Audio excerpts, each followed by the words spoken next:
I'm a little bit off center right now because we're doing the uh, America Beautiful type of theme and Fourth of July theme, and I feel like near-death experience really doesn't fit in, except that letter that the Revolutionary soldier wrote to his wife fits right into it. It all will be okay. It all will work out. Um, besides my study of near-death experience, I've become fascinated with the Franciscan theology. And the Franciscans are an order in the Catholic Church, and of course that's where we're from as Lutherans, is Catholicism, the Roman Catholic.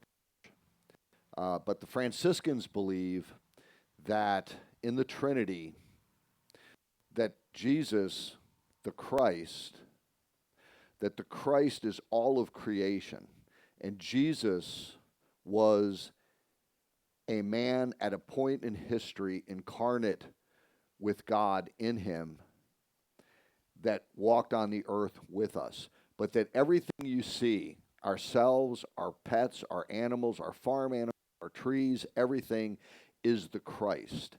And they get that from John, the book of John, when John says that all things were created through him, the Christ. So everything is the Christ. As a result, everything that happens in our lives affects everything within this wonderful creation that the Father has created. So the story I heard last night, I thought that this fits in, and it fits in with my homily. Right before World War I, there was a soldier in Canada that was traveling from Winnipeg, Canada, to the east coast of Canada to board a troop ship and go to war. He happened on the train to stop in White River, Canada, and there was a hunter there. And the hunter had killed a bear, and the bear had a bear cub. And the hunter had the bear cub and was selling the bear cub for $20. This soldier, who also happened to be a veterinarian, he purchased that bear cub for $20. And then the bear cub went with him on the train to the troop ship. And he then subsequently smuggled the little bear cub, onto the troop ship. When they got to England, that bear cub and his training regiment became the training regiment mascot and was loved by all the other soldiers. And this veterinarian had trained this bear cub to do certain tricks and so on. But when they were getting ready to ship out to the front, he realized that the safety of the bear cub was really number one. So he took that bear cub and took it to the London Zoo and donated it to the London Zoo, with the stipulation that at the end of the war he would come back and pick up the bear and take it back to Canada. Well, the war lasted 4 years, and when he returned to London, he realized that the bear cub, he named the bear cub Winnipeg, and they called the bear Winnie. And he realized that Winnie had a new home. And Winnie had an exceptional temperament and an exceptional,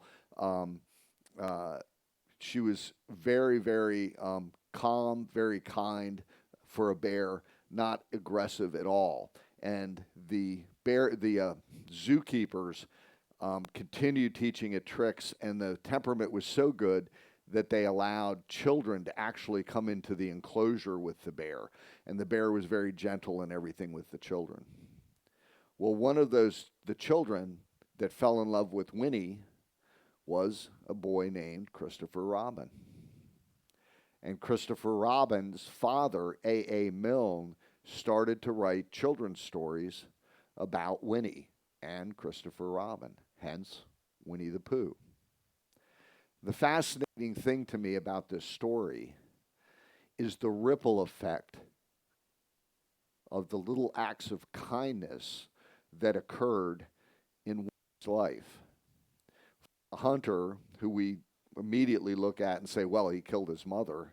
But he could have just let that bear cub stay out in the wilderness. But he took the bear cub, and sure, he sold it for $20. But we have to realize that that hunter was also, that was probably his job, his occupation. But he did not leave the bear cub to starve out in the wilderness, that act of kindness. Then the soldier, who happened to be a veterinarian, who adopted the bear cub. And then all the soldiers that also adopted the bear cub into that regiment.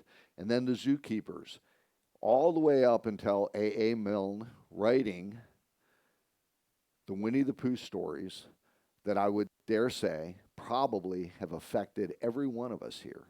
My mother used to read those stories to me. I have a soft spot in my heart. But that ripple effect of kindness is something that is highlighted in people that have these near-death experiences. So before I start my homily, I'd like to say a short prayer. So if we could bow our heads. Father, the source of all our being, Jesus, your example to us, and Spirit, our hope. May the words and the thoughts of my meditations be acceptable to you, my rock and my redeemer. Amen. When I was 28, my father died from chronic illness that had caused him to decline for about 20 years. I stood at the head of his corpse in the emergency department and asked the rhetorical question, where did you go? Where are you now? This started my serious study into the major questions of life. Who really is God? What is his shape? Where is God? Why do bad things happen to good people? Why is there evil? Why do we die, and where do we go, if anywhere? I've never stopped asking these questions.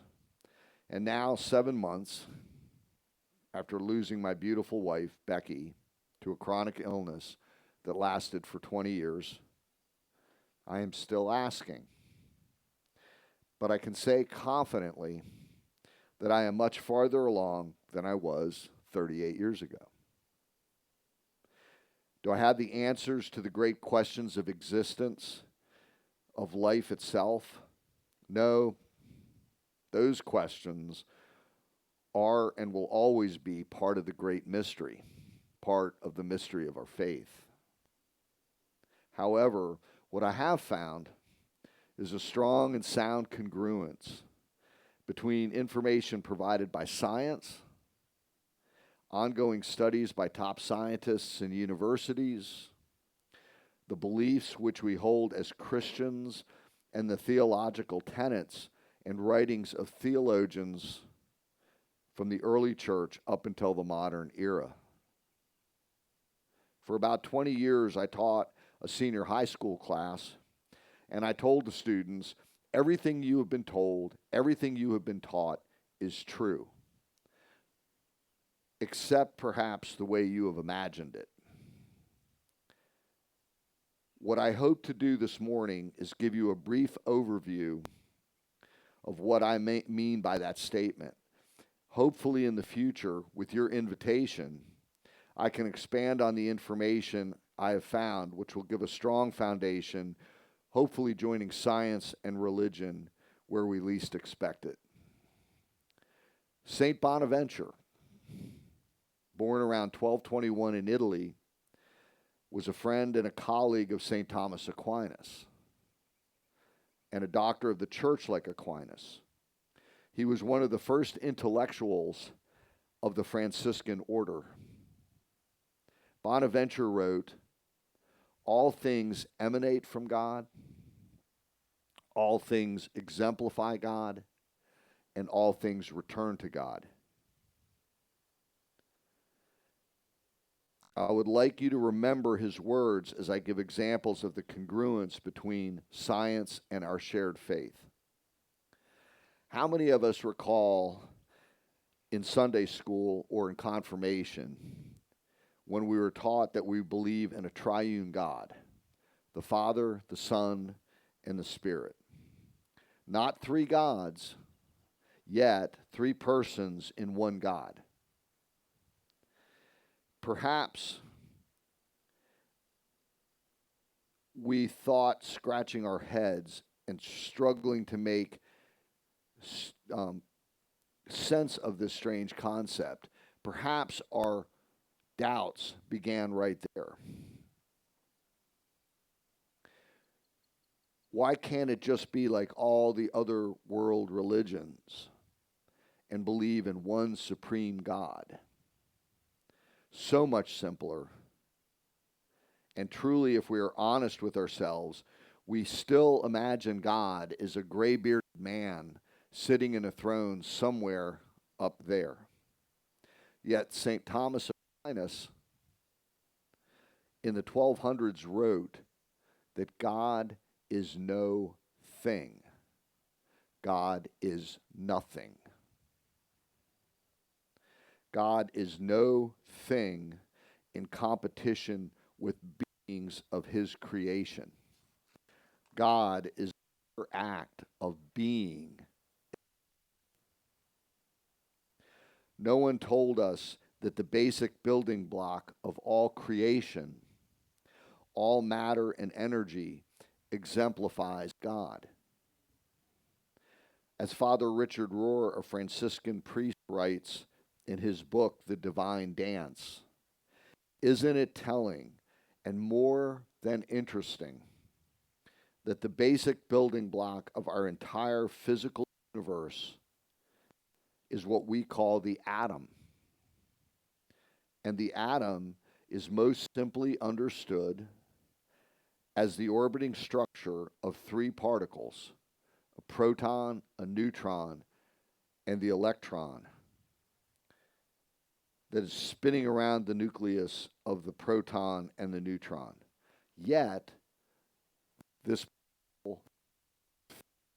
atom of three particles is one atom. The further irony is that Robert Oppenheimer, the father of the atom bomb, named the site of the detonation of the first bomb Trinity. What happens when we attempt to divide this atom by bombarding it with neutrons? We divide and split this atom, which undoes a trinity and unleashes the most devastating destruction ever known to mankind, even to this. When I was in college, I worked for 4 years in the emergency department in Alexandria, Virginia. And during one of my shifts in the summer of 1980, I was eating dinner in the cafeteria, and one of the physicians from the emergency department asked if he could eat with me. And of course, I said sure. After talking for a while, he asked me if I knew what an NDE was. I replied, an NDE. And he said, a near-death experience. In 1980, this phenomenon that Dr. Raymond Moody had written, Life After Life. I replied with a question. Is that when someone has a cardiac arrest and they hover in the room above their body? And he replied, yes. Do I have something to tell you? Okay. No, we're fine.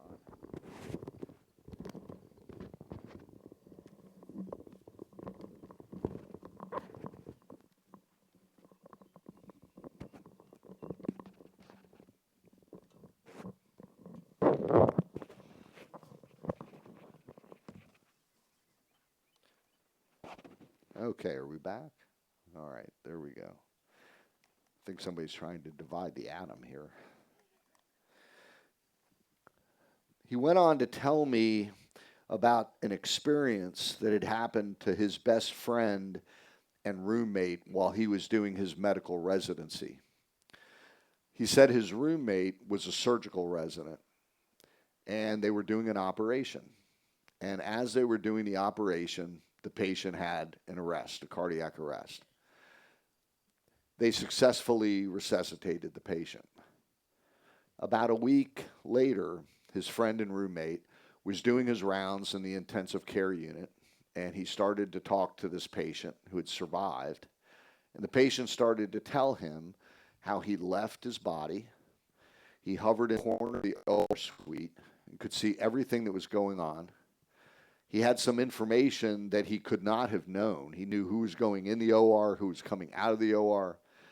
And specifically, he knew that they defibrillated him, and he described the paddles that they put on his chest and that they defibrillated him, and he knew how many times they defibrillated him. And this young doctor was very interested in that and surprised, kind of shocked. But then came the big one. The patient said, "Doc, could you do me a favor?" And the young physician said, "Sure." And he said, "I have this 7-digit number in my head, and I can't stop thinking about it, and I believe that it is on the top of one of the OR lamps. Can you confirm that for me? I need to know."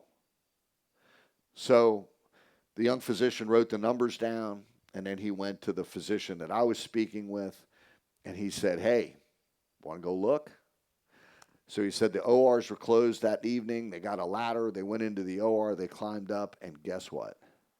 He said he had that number right to every digit. It was the serial number on top of the OR lamp. And then this doctor looked me in the eye, and he said, "I believe." Now, this anecdote, this story, was just the beginning of my exploration. I was fascinated by that. And ever since then, I've read books about it. I've watched YouTube videos by experiencers. And I am convinced that when the body dies, when this dies, we go on. That's part of the great mystery. I can't explain what that is. Science calls that consciousness. We as Christians call that our soul or our spirit. And even the church is divided on the difference between the soul and the spirit. You can research that and you'll have all different kinds of answers. But the bottom line is we go on. We see without eyes. We hear without ears. Blind people who have near-death experiences that have been blind since birth have sight and describe things that they have never seen or could not have seen.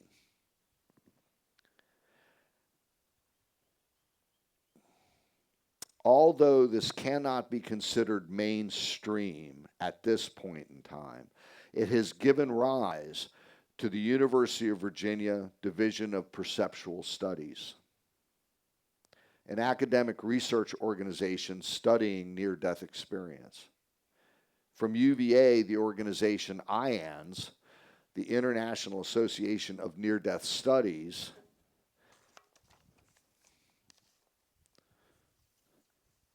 has formed to be an organization where experiencers could go and tell their accounts, receive validation, and a safe place to be counseled. Because when this happens, people come out of it, they describe it as grieving because they don't want to come back. That's the last place. One of the things that I find interesting with this, I'm going to go a little bit off topic here, is that everybody says when they're hovering above their body, first they don't recognize the body. Then they recognize that it's them, but it's not them. And they have no attachment to it. Think about that. You've lived in this body. Personally, myself, when I trade a car in and buy a new car, I kind of feel bad. All the things I did in that car, all the things I experienced, I have a little sentimentality towards it. You would think that you would have some sentimentality towards your body, but they don't. And when they do come back, They come back for various reasons, but when they do come back, they grieve because they miss where they had been. In addition to the UVA Division of Perceptual Studies, the New York University NYU Medical Center has a research division called the Parnia Lab, founded and headed by physician intensivist Sam Parnia. An intensivist is a physician that works in the ICU and does intensive care. Dr. Sam Parnia is conducting research and studies on NDE. Through his research, Parnia is arguing that the term near-death experience should be changed to recalled experience of death, because he argues that this is not near death, because when people have these experiences, they are truly dead. No heart rate, no brain activity, no breathing, no oxygenation of the cells, and no metabolism. They are dead until they are resuscitated back to life. All NDEs are unique to the person. There are none that are exactly the same. Just like our life experiences and our personalities are unique to us. Every NDE is unique to the individual. However, there are common traits and elements that occur in every experience. Dr. Raymond Moody, who wrote the first book on near-death experience, Life After Life, listed 12 core characteristics of the NDE. Number 1, ineffability. Experiencers often describe and report that human language is inadequate to accurately describe what they experienced. One person described it as trying to describe a sound using a crayon. Another described it, David McGinley, who's a Lutheran pastor in Canada, who had a near-death experience during his internship as a pastor. He describes this life as a cardboard cutout of the next life. Jonathan Ashford, an executive who had a near-death experience, admits that he was not a good person himself in this life. He describes this life, when you return to it, as a cartoon caricature of what we have to look forward to in the next life. Number 2, people hear the news. The person may hear doctors, nurses, or bystanders pronounce them dead. Peace and painlessness. Physical pain vanishes and is replaced by an overwhelming sense of profound peace and tranquility. Unearthly sounds. Before traveling further, they might hear various acoustic phenomena, such as a buzzing or a ringing, or beautiful harmonious music. The dark tunnel. Many describe passing into or being drawn through a dark enclosed space, often called a tunnel or a void. Out-of-body experience. Consciousness separates from the physical body, allowing the individual to look down and observe themselves and the surrounding environment from a detached vantage point. Meeting others. The person may encounter the spirits of deceased relatives, friends, or other mystical or spiritual beings. And many people describe these beings as angels. It's interesting, though. Nobody ever describes them as having wings, but they describe them as glowing with nothing but love, which is a beautiful glowing yellow light, golden light. The being of light. Often the climax of the experience. The individual meets an incredibly bright, loving, and warm presence, sometimes interpreted as a religious or divine figure who often communicates mind to mind telepathically.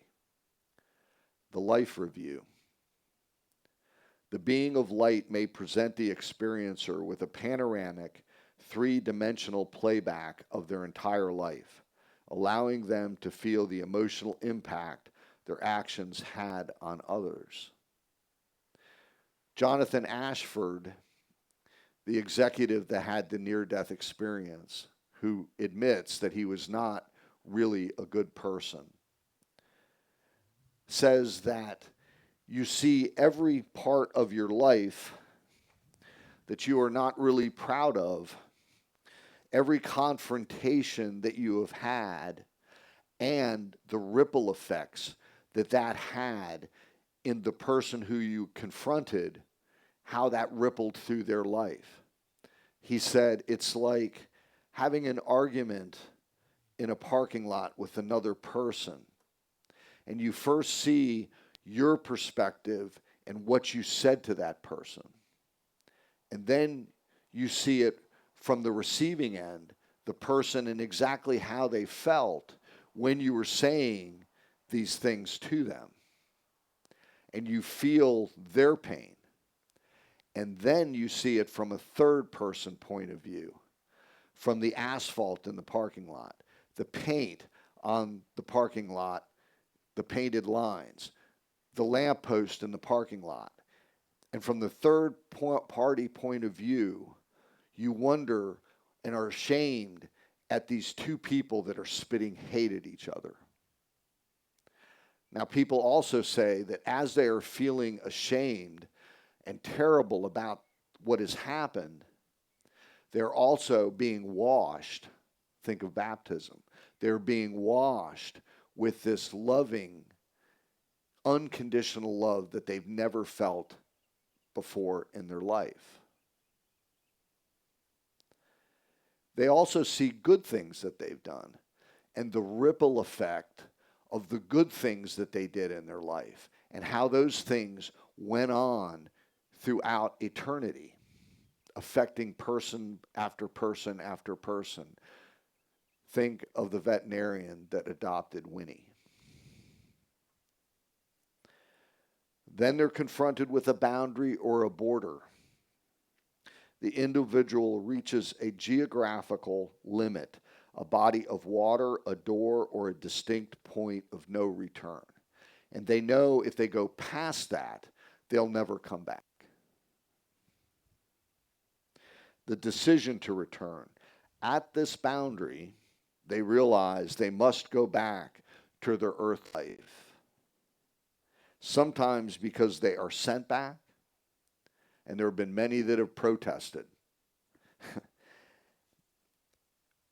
and some by their own voluntary choice. Jonathan Ashford described it this way: when you experience the love on the other side, and that's what our mission is here on earth, how can I refuse to come back? Earthly return and transformation. This is number 12, the 12th characteristic. Experiencers are often deeply reluctant to return to their bodies, but do so anyway. They subsequently report profound changes in their worldview, values, and a complete loss of their fear of death. Yet people that had suffered from suicidal thoughts prior to their death, and even people who were unsuccessful in trying to take their own life, after this experience, as much as they grieve not being there, they're cured of their suicidal tendencies. 100%, people who've had near-death experience do not commit suicide.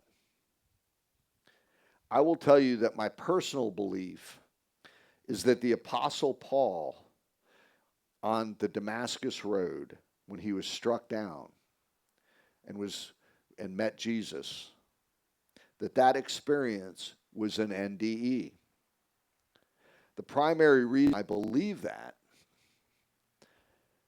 is the profound change in a man who was the arch enemy of the young church to young Christianity. Paul went, his name was Saul, before Jesus gave him the new name Paul. He went from being a zealous persecutor of Christianity to the most profound apostle of the church and follower of Jesus. I'm not taking any miraculous nature of Paul's counter away. I'm simply pointing out the miraculous in all near-death experiences. Lastly, some final observations on the phenomenon. People describe, as I said, this is a cardboard cutout where we are now. They are coherent, clear, hyper-real experiences. Unlike hallucinations or hypoxia, the dying brain, or dreams. How many of you have dreams that you then can't remember? 5 minutes after you woke up and you had this fascinating dream, but then it just disappears. These are hyper real experiences. I found out when I started studying this about 2 years ago that my sister had a near-death experience. She never told anybody about it until I showed her a video about this. And she said, I didn't tell anybody because I thought they would think I was crazy. But she was involved in a farming accident on my grandfather's farm. And a gate snapped back after he drove a tractor through and hit her in the head, split her head open and knocked her unconscious. But she said she remembers she elevated above her body. She remembers my father scooping her up, my grandfather jumping off the tractor. She followed the car in the air to the doctor's office, which was his house. She watched them take her into the house. She said, I can tell you the room. I could tell you where Daddy was standing, where Grandpa was standing, where the doctor was, the nurse. I could describe the curtains. I could draw them to this day. She remembers every detail. Some NDE patients have well-documented absence of brain function. Pam Reynolds was a woman that had a very severe brain aneurysm. And they did an experimental procedure where they drained her body of all her blood. They cooled the body to a point where it would preserve all of the cells in the body. And they had 20 minutes to do the surgery to correct the aneurysm. Yet when she came back, she could describe the instruments that were used. She knew the music that was being played in the OR suite, and she knew the conversations. She could repeat the conversations that the people were having in the OR suite. And that's a very well documented experience. Patients have detailed knowledge of the events of the resuscitation. And this one I find particularly fascinating. On the other side, they only meet relatives and people that have passed. They don't meet people that are still alive. They only meet people that have passed. And they all describe their NDE as life-changing. Brother Lawrence was a soldier who, after the war that he was in the Middle Ages, went and joined a monastery, lived the monastic life. And he wrote, God does not need to be summoned. God is here present all the time. God just needs to be noticed.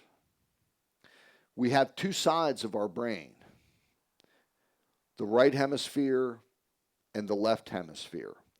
The right hemisphere has largely to do with intuition, art, creativity, music, and imagination.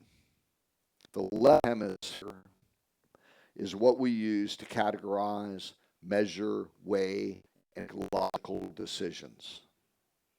During the Enlightenment of the Middle Ages, the left half of the brain was valued and the right half of the brain was devalued. That was the point that the scientific method was discovered. And everything else became secondary to this ability to measure, categorize, weigh, and prove. Whenever the disciples started to use the left half of the brain more than the right, Jesus would remind them that to enter the kingdom of heaven, you must be like a child. Children are naturally gifted with using the right hemisphere. My son is homeschooling his children. They don't have any technology in their house. Becky and I used to joke, we called them the wolf children. They spend their time running through the woods and climbing trees, and I'm amazed at everything. They pick up a stick, and that stick can be a sword, it can be a rifle, it can be a magic wand, it can be anything. Anything, they use their imagination to form and develop. And to them, that's real. I find it ironic that in my homily, I am essentially giving you information that you will use by your left brain to convince yourself that your right brain has been correct all the time. Maybe what we really need is to use both halves of the brain all the time. Thanks.